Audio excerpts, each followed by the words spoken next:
Welcome back to the Chaos Ball Podcast, everyone. This is the premier Seattle Mariners baseball podcast, America's team, the Chaos Ball leaders of the world.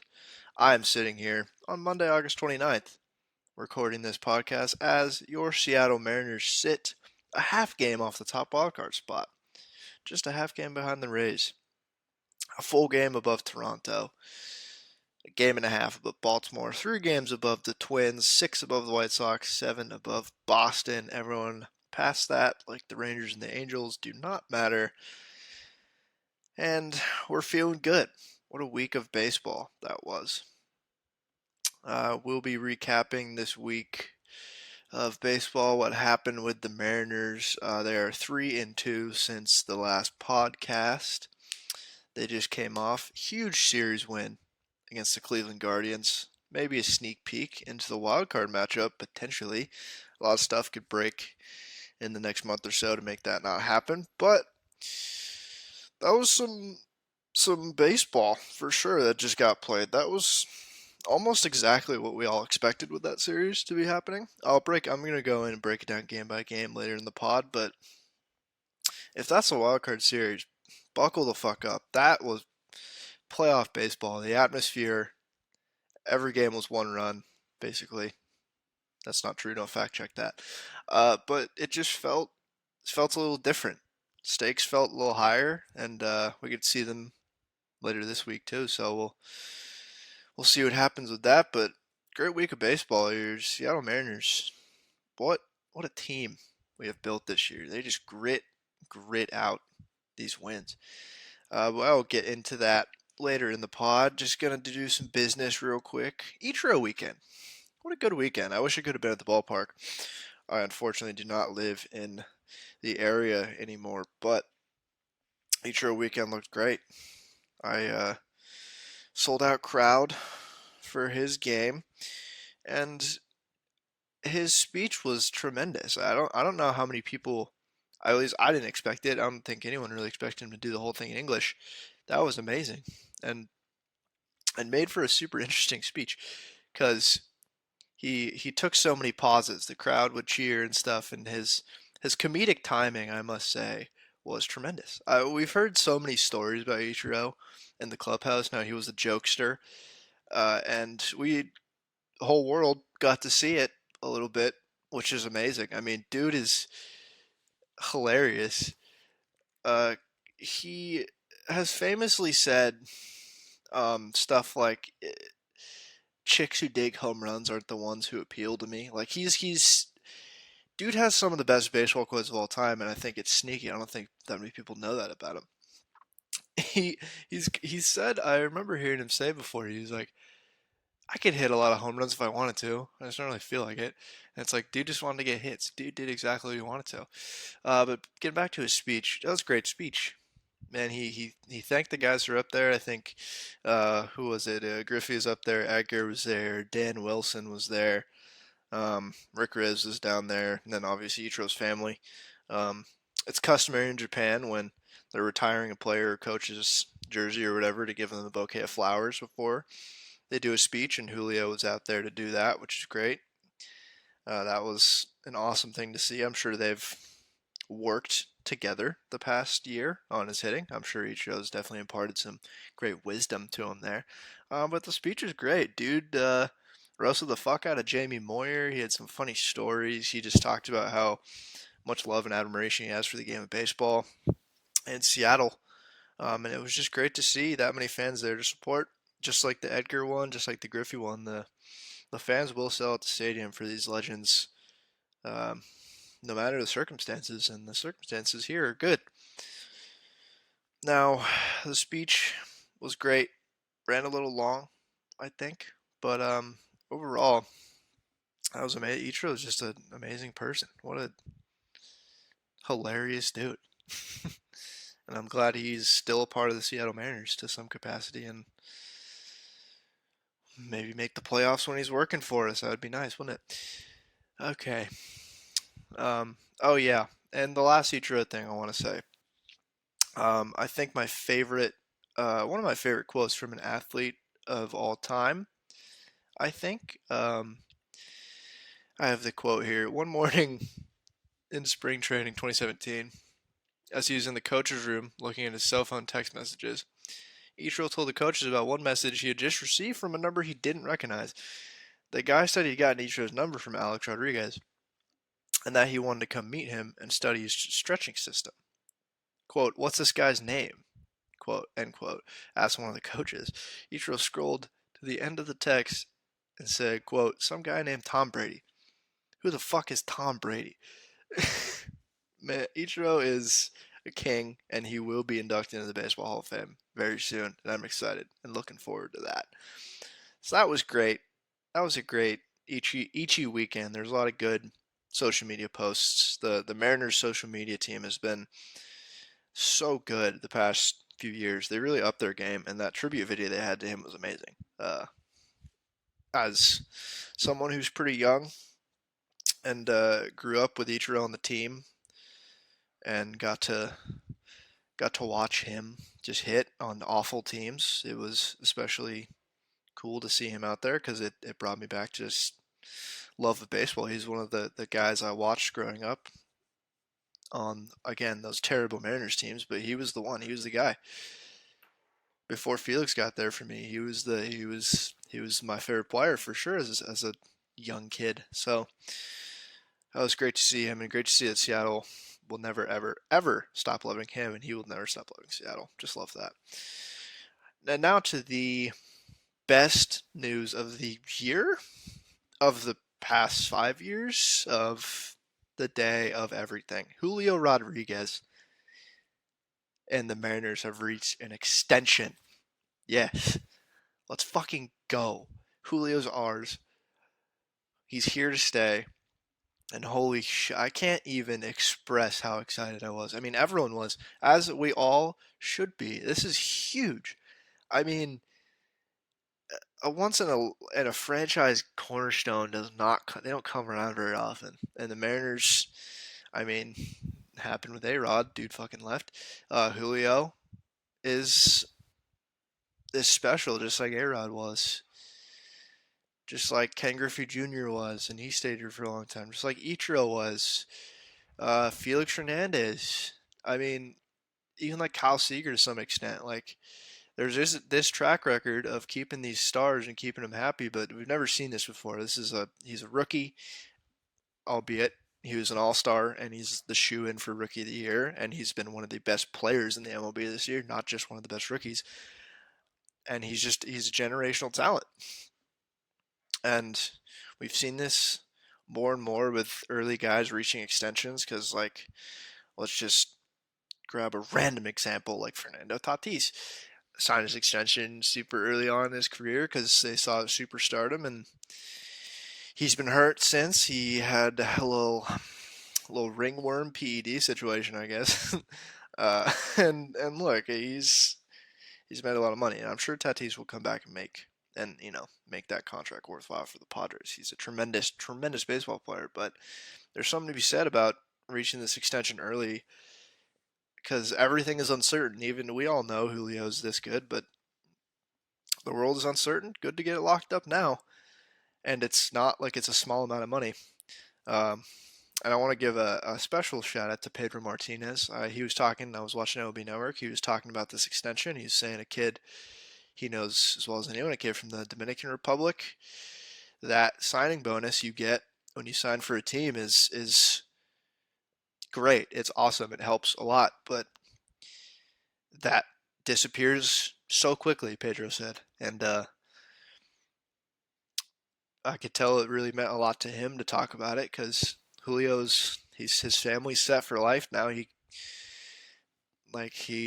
has bought himself and his family money forever, and I'm sure that signing bonus helped. But like Pedro said, this is huge for guys from the Dominican, especially in like Venezuela and Cuba, and what they have to go through to play baseball down there. And then that signing bonus is nice, but it's lost quickly. So signing a deal like this is life changing for generations to come for Julio and his family, and that's just amazing to see.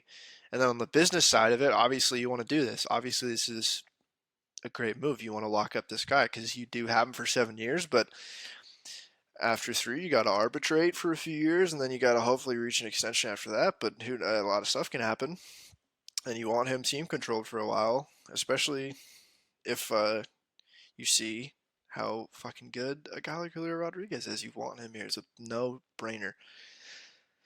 The contract is dense, so I have a lot of stuff here from both Jeff Passan and the Seattle Times going over what is in this contract.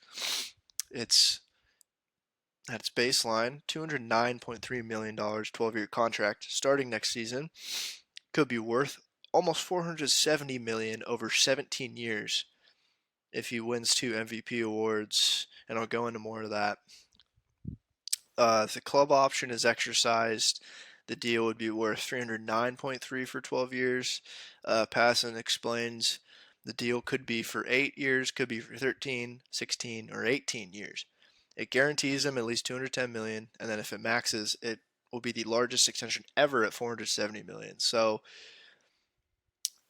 uh, it depends on there's a club option, there's a player option, there's incentives based on MVP finishes. So if Julio earns 2 MVP awards by 2028 or finishes among the top 5 in voting 4 times, the deal boosts to that 470 million, including postseason award bonuses as well. So the Mariners have a team option after year 7 of this deal. So 7 years, and then we have a team option. So that would be 2029. And then Rodriguez, he has a player option after year 8. So the team could pick him up, uh, and then Julio would have to opt in the next year, and that would be for 5 extra years and $90 million. So thus a 13-year structure with a $210 million floor essentially. But he also could turn that down and hit free agency right before his 30th birthday too. So it gives a lot of flexibility for club, a lot of flexibility for player. Hopefully by then it's maxed and he's going to be extended and he's going to be here for the rest of his career, making $470 million. But at its worst, we pay him quite a bit of money to stay here for at least 7 years. Hopefully, he picks up that extra 5. So I don't know. We're looking at Julio in Seattle for until at least 2029, 2030, hopefully 2035, hopefully forever. Hopefully it's a lifetime deal. And then another little thing, if the Mariners decide to turn down the one-time team option for 2030 to 2037, which would have to be exercised after the 2028 World Series, there's a mutual option that could be exercised after the 2029 World Series, calling for 168 million from 2030 to 2036. And then there's that player option that guarantees the 90 million from 2030 to 2034. So there's a lot in this deal. The baseline, we don't have to worry about any of this until 2028. We don't have to worry about him opting out, team opting out until 2028. And by then, who knows what would have happened with the Mariners and Julio Rodriguez. And that is that. That is the biggest news of the week. And God, does it make everyone happy. I am beaming with excitement. I mean, Julio is just amazing. And it's so much better that he is such a nice kid. And he plays baseball. I don't want to, like, he plays baseball a fun way. Like, Tony La Russa would be fucking mad with Julio and how he plays baseball on his team. And that's a good thing. It's a very good thing. And he's just such a good kid. And I say that as someone who's literally like a year older than him. So, I mean, he's just tremendous. I can't imagine doing that at his age. And he's here to stay. All right. That has done it for the rundown of the week. Now, time to break down the actual baseball that the Seattle Mariners played this past week. We'll start it out. We'll gloss over this Nationals game. I recorded the pod during this game and subsequently watched the end of it painstakingly. What a fucking frustrating game this was. Kirby was so good. Kirby was so damn good in this game. He went 7 innings, 8 hits, 1 earned, 9 Ks. Looked great. Diego Castillo came in, 1 strikeout, 1 inning, no runs. Did his job. Held. Paul Sewald came in the ninth, gave up 2 runs, and then Ems couldn't get it done in the bottom half, and lost to the 42. And at that time, I think they must have been like 40 and 80 Washington Nationals, who were playing for nothing. Julio hit a home run that game. That's something good. That's fun. He cemented his 2020 season, which he was the first or youngest Mariner to do that, I think. Second fastest ever. I think he was done it faster than Mike Trout. And I think the only person he was behind was Fernando Tatis in terms of age in achieving a 2020 season. So that's the good thing that happened in that game. Otherwise, they lost. Nothing else to talk about with that game. I had in my notes we really lost that game. Yeah, what a ridiculous game. What a stupid, stupid game. Moving on to the Guardian series. Now, going into this one, we knew what it was going to be. This is a potential preview for the playoffs. This had a lot of other implications for the playoff picture right now, too, because we're vying for the wild card. They're also vying for the wild card, but they're winning the division right now. It's just close. The Twins are behind them, but it's close. They're playing for everything. We're playing for everything. We basically had the same record going into this.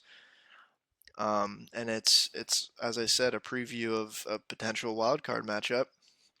And both these teams are remarkably similar, pitching wise at least.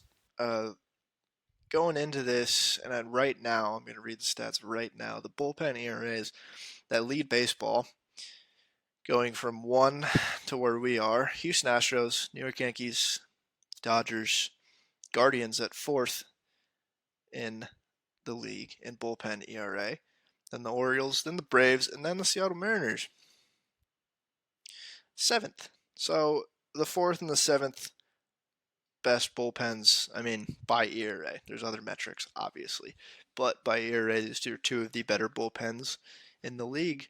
And better starting rotations as well, with the Mariners starting rotation at a 3.58 ERA, good for 7th in the league. And Cleveland with a 3.67 right behind us at 8th in the league, which is great. Two of the better pitching teams in the whole league, top 5 teams in the AL in terms of pitching all the way around. And man, did this series live up to that. Not a lot of runs were scored in this series. Runs were super hard to come by. So this first game, August 25th, YouTube game took the win.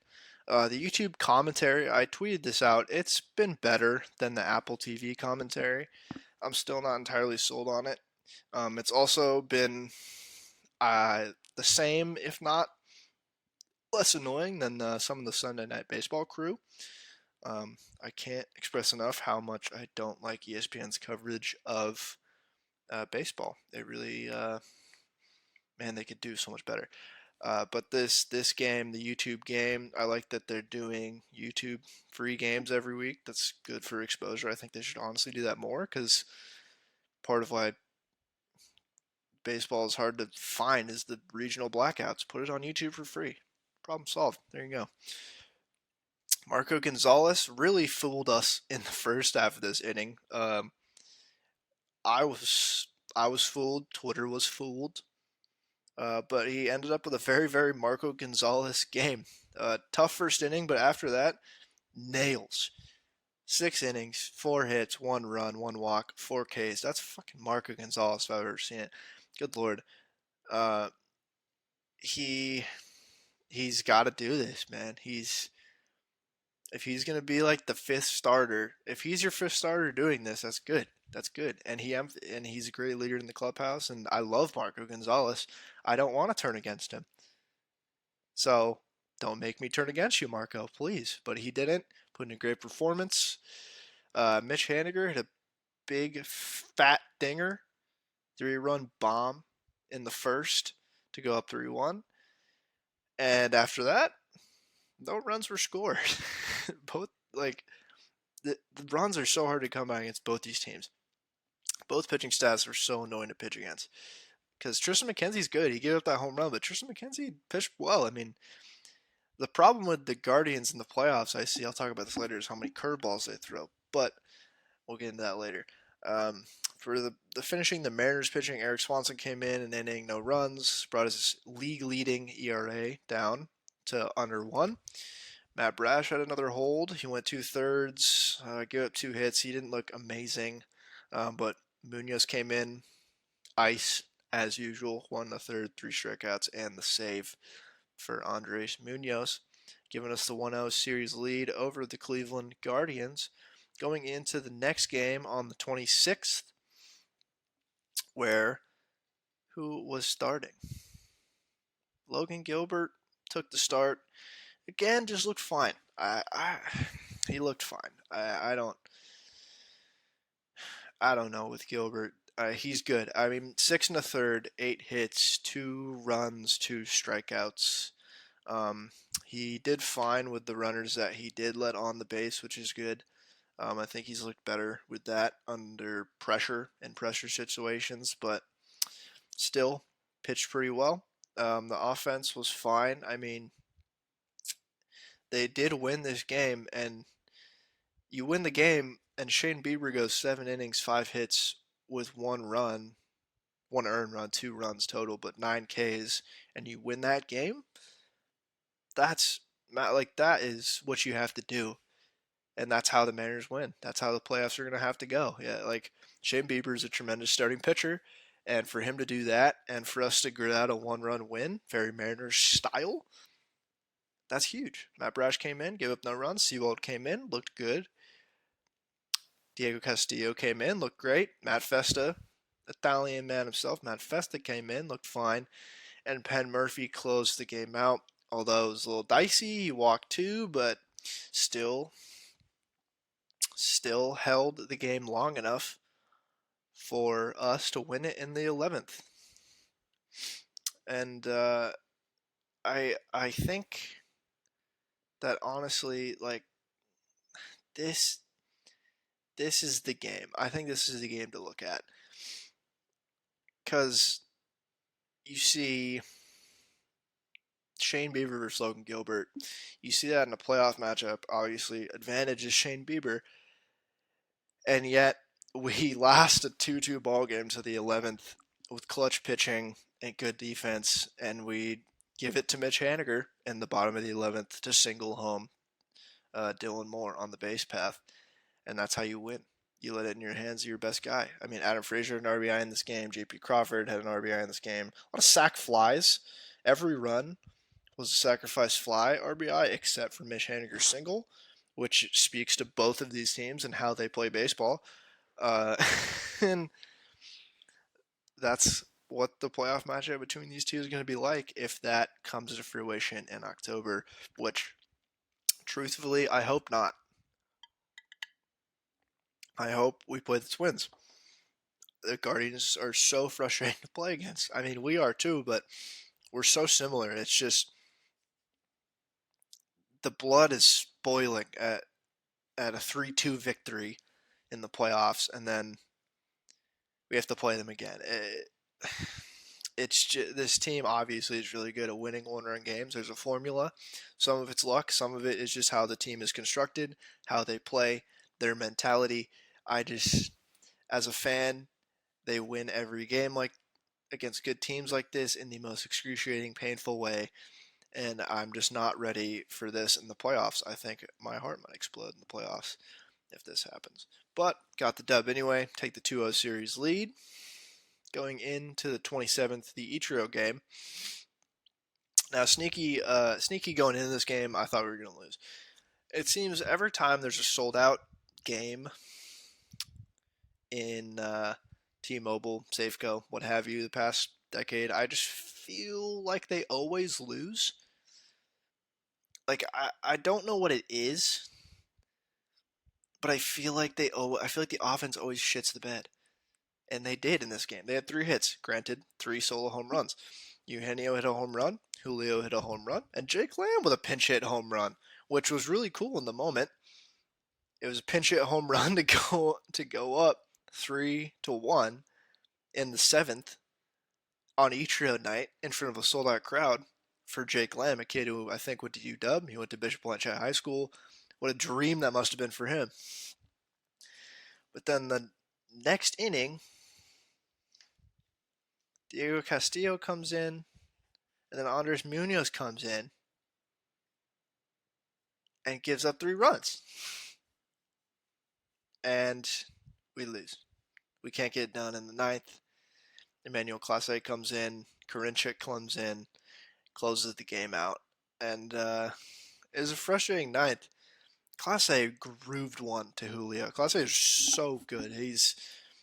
He is like Munoz a little bit, but he has a cutter that he throws 100 miles an hour, a great slider, and he delivered a beautiful meatball to Julio in the bottom of the ninth, and Julio fucking popped it up, just missed it, and God, it.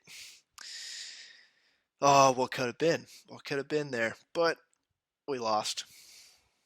Upsetting game, and another one-run game, unfortunately. Uh, Jake Lamb also had a diving stop at first in this game too, which is pretty fun. There's just a lot to break down in this game because the thing I haven't mentioned is Lance Barrett.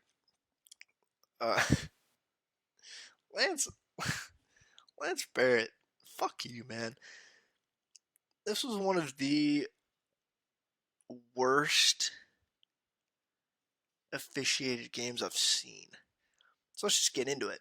Zach Plesac and Luis Castillo both were hurling it pretty well. I mean, Plesac gave up 3 hits, 3 solo home runs, but 6 strikeouts over 7 innings. It's fine. Luis Castillo six innings, 4 hits, 1 run, 1 walk, 10 Ks. Give up solo home run. Another great start for Luis Castillo. Um, despite some of these brutal calls, Ty France was ejected in the 4th inning because of the worst plate appearance I've seen all year. 3 called strikes on the outer half of the plate. All of them were balls. Like the strike 3 pitch touched like a hair, like a seam touched the corner of the plate.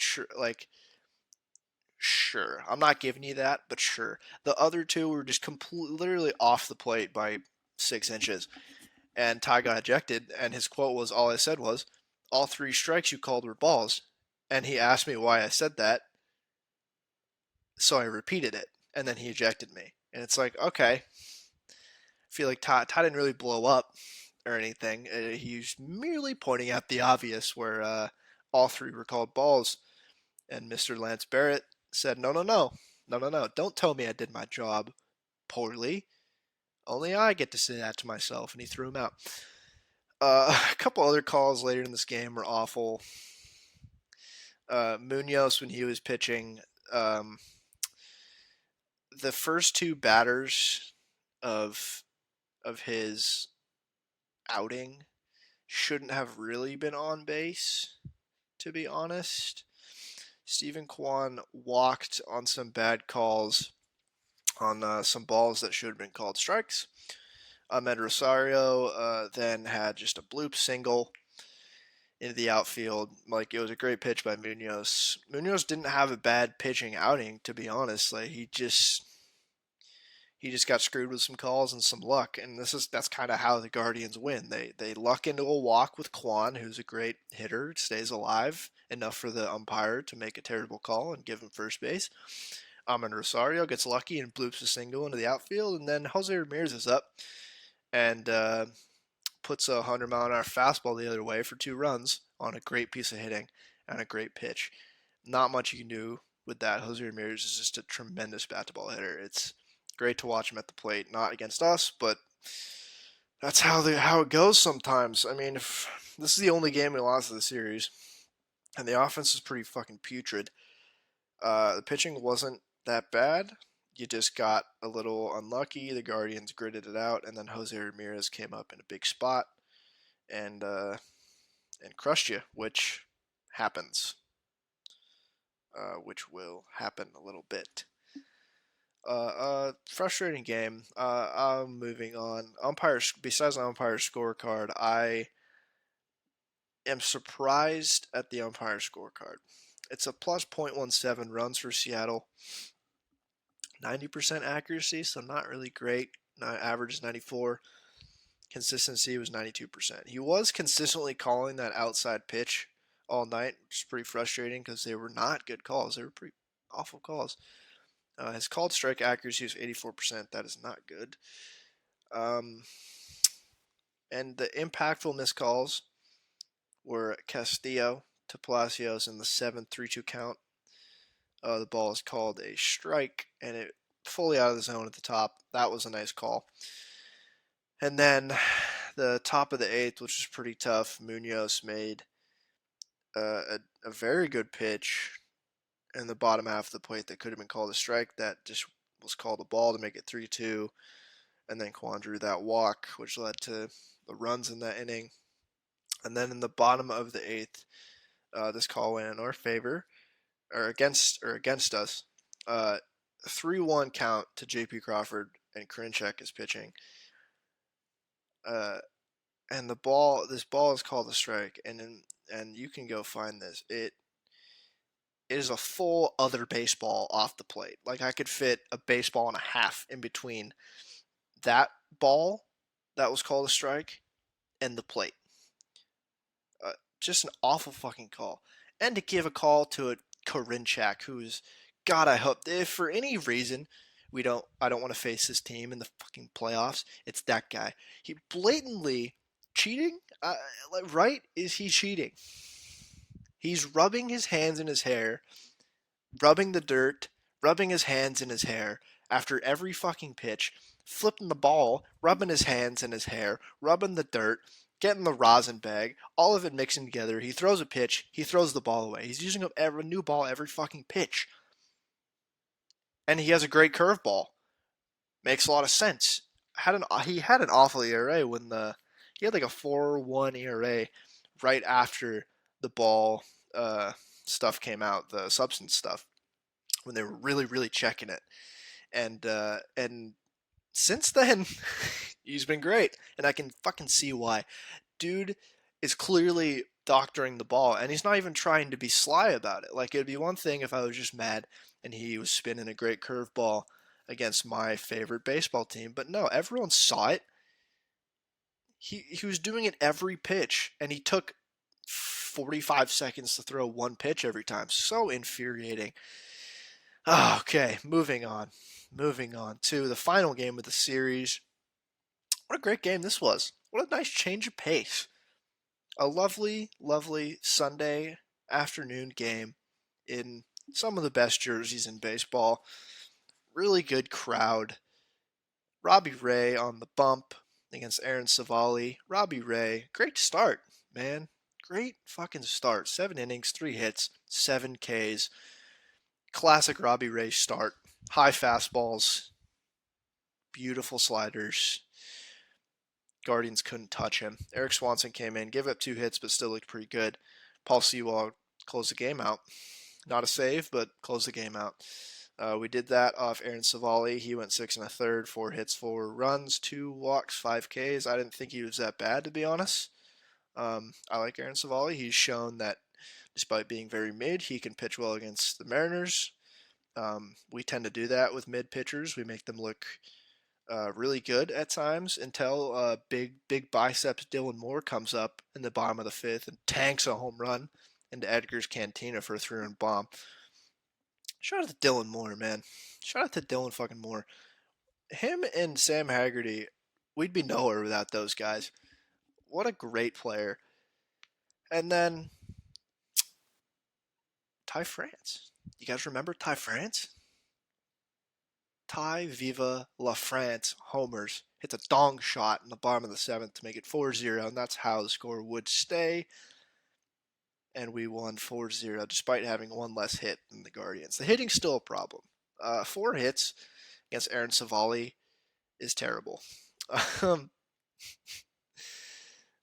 uh, just the offense hasn't been good at all the past couple weeks, but the pitching has been nails. Tito Francona was talking about this after this series, and he just said, like, the word around the league right now is you don't want to play the Seattle Mariners in the playoffs. Not because they're better than you, just because they know how to win close games because of their pitching and their defense, and the Guardians got all of it in this series. Like Tito said, this is some of the best pitching he's seen all year, and it truly has been a joy to watch. The starters have been so good the past couple weeks, and picking up the offense's slack. Which imagine if both of those things melded together. Imagine if the offense was good and the pitching was great. What a great time that would be. But it's just I have a problem with their approaches to the plate the past week, and then the glaring weakness in the offense is we cannot hit a fucking curveball to save our lives. Like Karinchak's curveball harmed us. Shane Bieber's curveball. I mean, he has four other good pitches, but his he throws a knuckle curve. It was we couldn't hit it. Tristan McKenzie has a beautiful curveball. Couldn't hit that. Aaron Savali has a good curveball too, and we couldn't hit that until Dylan Moore socked the long dinger against the curveball that we had one hit on the whole game. It's curveballs. It's been curveballs. It's like the team kind of rallied around the Cal rally situation. Like Cal was just he couldn't hit a curveball to save his life. He still can't really hit curveballs, but he's like, okay, I'm just gonna focus on fastballs then, and he crushes fastballs. The team hits fastballs really well. We just can't hit a curveball. It's like if the guy's a good curveball hitter, I think the dudes have it in their mind that he is because the plate appearances look different. It's not that they just can't hit a curveball. That'd be one thing. It's like, but all week the approaches to the plate in big spots were very un-Mariners like. I think they looked totally off balance, impatient, and some of the calls went against them. But that's just how it goes sometimes if you don't have a robot umpire. So that's a problem worth looking into. Obviously, the team knows that, not a secret.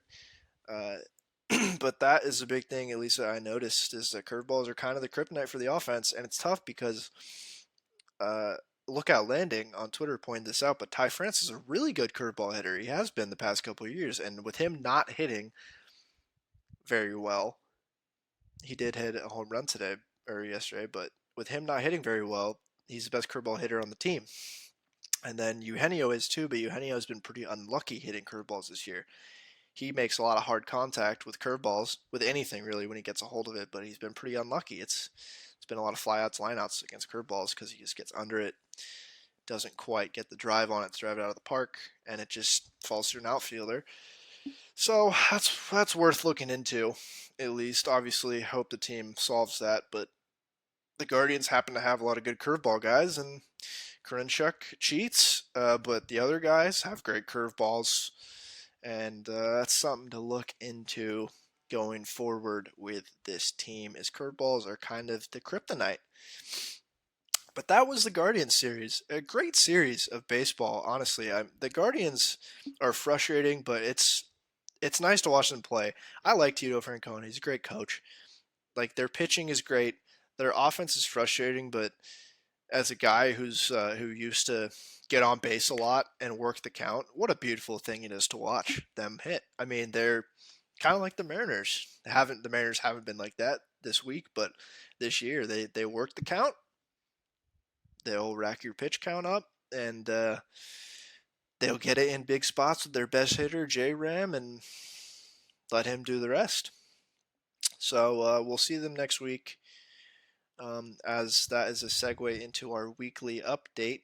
What is going on the rest of this week after the Mariners went 3-2 since the last time we talked and the series victory against the Guardians? They take a little Midwest road trip, starting with the Detroit Tigers. We go to Detroit starting September 1st, last month of the season.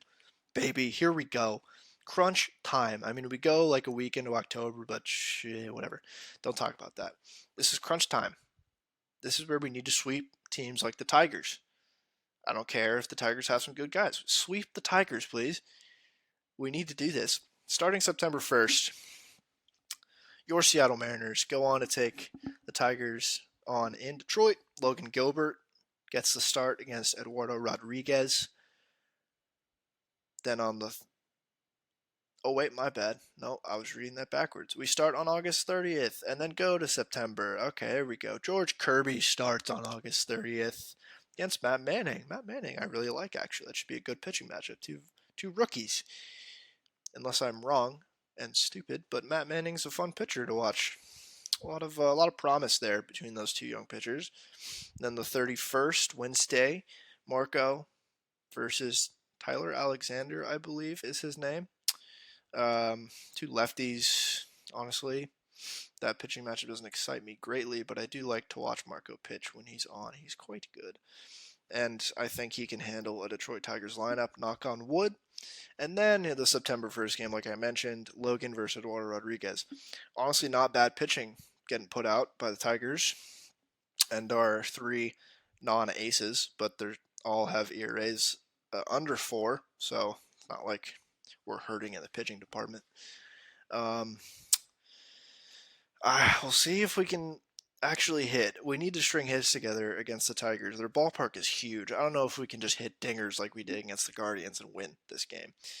But their lineup is not like the Guardians at all. Like the pitchers in the bullpen should be able to hold them to a few runs. And all I ask is the team to get 6 hits, 7 hits maybe on average in a game.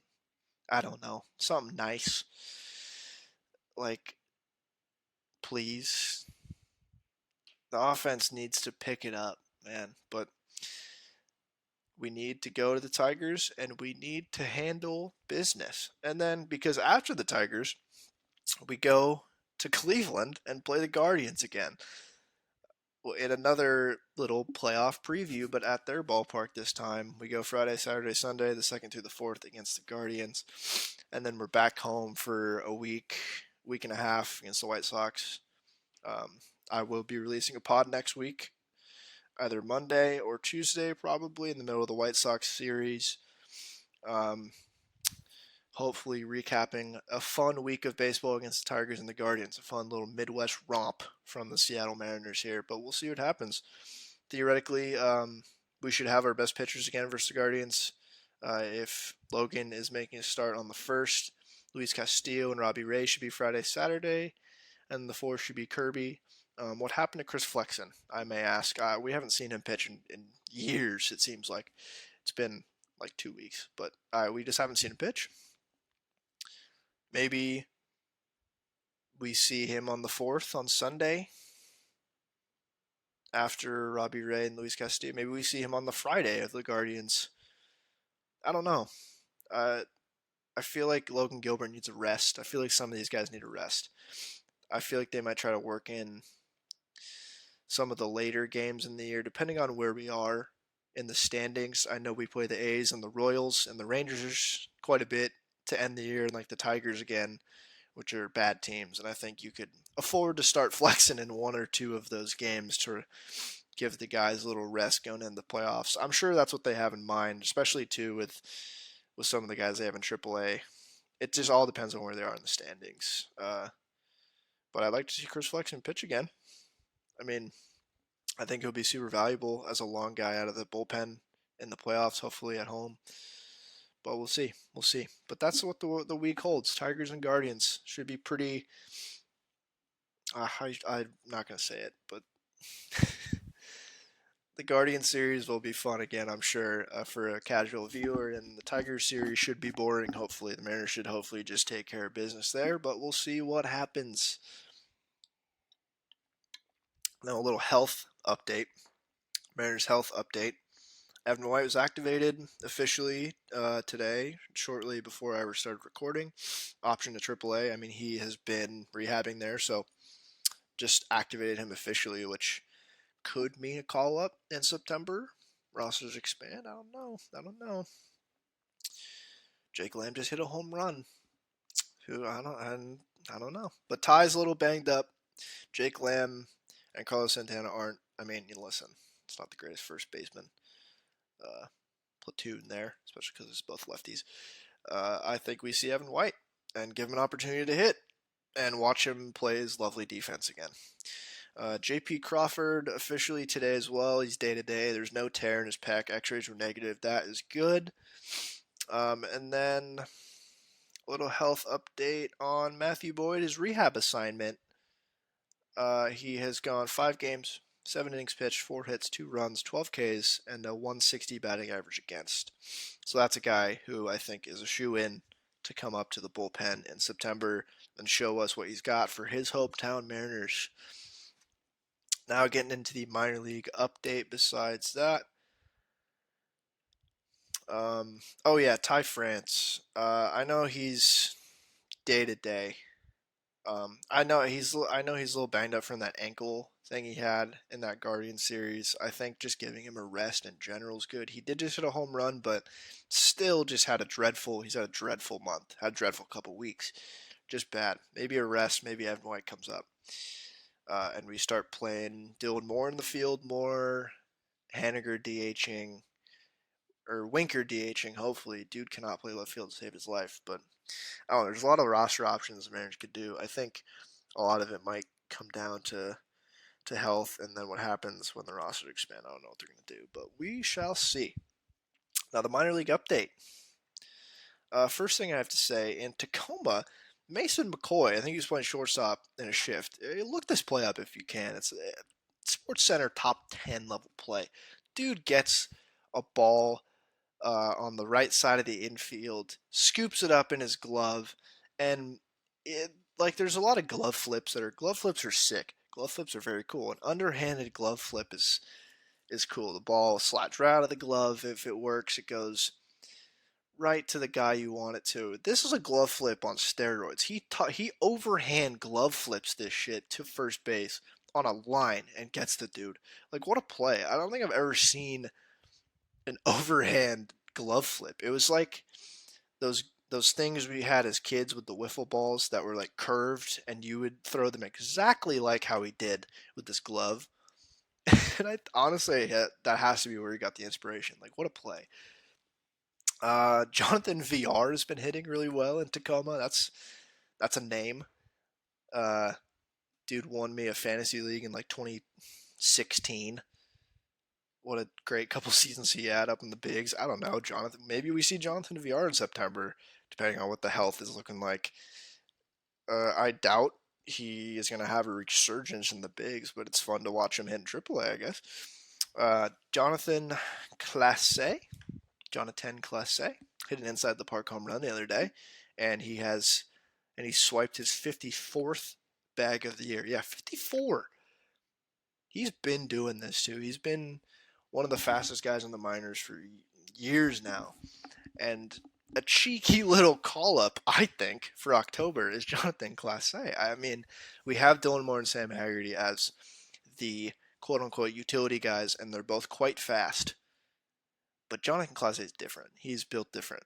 Dude has 54 bags swiped this year in the minors. He's so fast. Like, he could be like a Billy Hamilton type guy to bring into a game, like late in a playoff game, to make the difference for you. He could swipe second with ease, swipe third, hit inside the park home run. Like, that would be so much fun. I don't know if it happens. I don't know how much Jared Dipoto values a guy like that, like a Billy Hamilton playoff type, or uh, who is it? Oh, I'm blanking on the name. Gore, that guy. Super fast. Another type that I think he's on the Royals, that teams would sign him in September because they knew he'd be a valuable dude on the bench in October just for pinch running. I think Classe could be that guy, and potentially more after this, but just for right now, pinch running guy. 54 swipe bags on the year. What a time. The last minor league update, the DSL looks like it's coming to a close. I don't see that they've released their like players of the year officially, but Lazaro Montes posted on his Instagram that he won the DSL Mariners Position Player of the Year achievement, which is great. Dude absolutely rakes. Super excited to see him stateside hopefully next year. He led that DSL team in slugging, OPS, WRC plus, hits, doubles, triples, home runs, RBIs, total bases, walks, and games played. He looks every bit as exciting as I heard Jerry DePardo talking about him when they signed him, and stateside next year hopefully, and he'll be on the Julio track. I'm not going to compare to Julio, but looks like a dude who could contribute way down the line in the future. And a special shout out to Michael Arroyo as well. Basically, the offensive categories boiled down to both of those guys. Michael Arroyo led the team in batting average and on base percentage, as well as runs, and Lazaro Montes led everything else. So both those guys just had a grand old time down there in the Dominican Summer League. So hopefully both of them will be stateside soon and running rampant in the minor leagues of the Seattle Mariners. Everett, Modesto, Arkansas, Tacoma. Hopefully we'll see them in the next few years. That's about it for the Mariners news. Random news around the league. Aroldis Chapman has a leg infection from a tattoo. Apparently, he's on the 15-day IL. Yankees seem to be cursed. I'm not going to say it's the media's fault, but we were like, oh my goodness, after like 3 months, Yankees are on pace to win 118 games. Could this be the year the Mariners' record is broken? No, absolutely fucking not. Of course not. You look at that Yankees team, they're not that good. They're quite good. They're very good at baseball. I'll say it. I'll say the bold take. The Yankees are pretty good at baseball. They were never going to break the Mariners' 116 win record. I didn't document this, and I should have. I thought they had a good chance to not even break 100 wins. I was so low on the Yankees coming into this year. I thought they'd be third or fourth in their division. Granted, I thought the Red Sox would be better and the Rays would be better, and even the Blue Jays. I thought they would all be a little bit better than this. But I was so low on the Yankees, and I still kind of am. They're really good, but they've had a tough month and a half, and now Aroldis has a leg infection from a tattoo. That's just kind of emblematic of how the latter half of this year's gone for him. What else around the league has happened? Verlander might be hurt. He had a little calf discomfort, I guess, came out of their game the other day. This morning, I was watching MLB Network. They flashed up his stats. I read these on the last pod, but they're just so impressive. Compared to his Cy Young and MVP season in 2011, which is super rare for a pitcher to do both, they compared it to this year. And this year, 24 starts, 16-3 record, 1.84 ERA, 152 innings, 154 Ks, 26 walks. That is amazing stats. Like just limiting runners, not walking many, striking out, good amount. His 2011 year was absurd. 34 starts, 24-5 record. Man, those Tigers were good. 2.4 ERA, 251 innings with 250 strikeouts and 57 walks. 251? You don't see that anymore at all. 251 innings is crazy at a 2.4 ERA clip. Like he has a 1.84 ERA now with 152 innings. Like what was he gonna get to by the end of the year if he was healthy innings wise? Like there's another 5 weeks left in the season, so he would have got, I don't know, till not 200, like 180. Like good lord, 251 innings is absurd. Like a guy I can think of doing that, I guess, is Sandy Alcantara. He has a lot of complete games this year. Like, let me live look this up, how many innings he has this year. But you just don't do that anymore. Like you saw, like I remember Felix's year in 2012. He must have thrown, like he had those couple years. He must have thrown 200 plus innings like four times. You just don't see that anymore at all. And it would be tough if he was out for an extended period of time with Verlander, because he's been the rock of that rotation for the Astros this year, and the Astros are really, really good at baseball. I hate to say it. The Astros are really, really good. Sandy Alcantara, how many innings pitched does he have this year? 185 right now. That's even unheard of to get to. He got 200 plus last year and was a good pitcher. And he is going to surpass 200 plus this year, hopefully, knock on wood, no injuries, at a historic clip. Dude's going to walk, like, give him the NL Cy Young right now. Dude is so good. Like, Dustin May came back the other day. I think it was Saturday, and had a good start. He had a good start. He looked good since coming back. They lost 2-1 to the Marlins because Alcantara went his fourth complete game of the year. Giving up one run. I think he struck out like 11 dudes. Just absurd, man. Just absurd. Okay, other news before I get out of here. Tyler Glasnow got extended. That's cool. Paul Goldschmidt is looking like he could win the Triple Crown, which is pretty crazy. Leads the NL in both average and RBIs. Just the only thing he's trailing in is home runs. He's got 33 as of the 29th. He has 33 home runs to Schwarber's 35. And I mean, he could. There's another 5 weeks. He could win this Triple Crown if he continues like this. That'd be historic. Like, when was the last Triple Crown winner? Was it? It had to have been Mickey in 2013. Otherwise, I can't think of who else won the Triple Crown. I don't think anyone has. But that could be a historic year for him.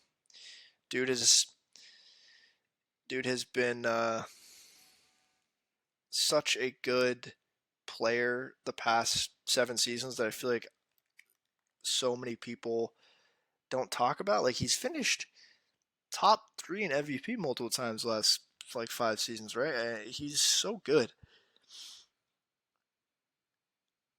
And we'll see if he can win the Triple Crown. Last thing, before we get out of here. Josh Hader sucks, I guess. Like, did the Brewers know something? Did the Brewers know something when they traded him? So, I'm not going to go on and analyze this, but Jesus Christ.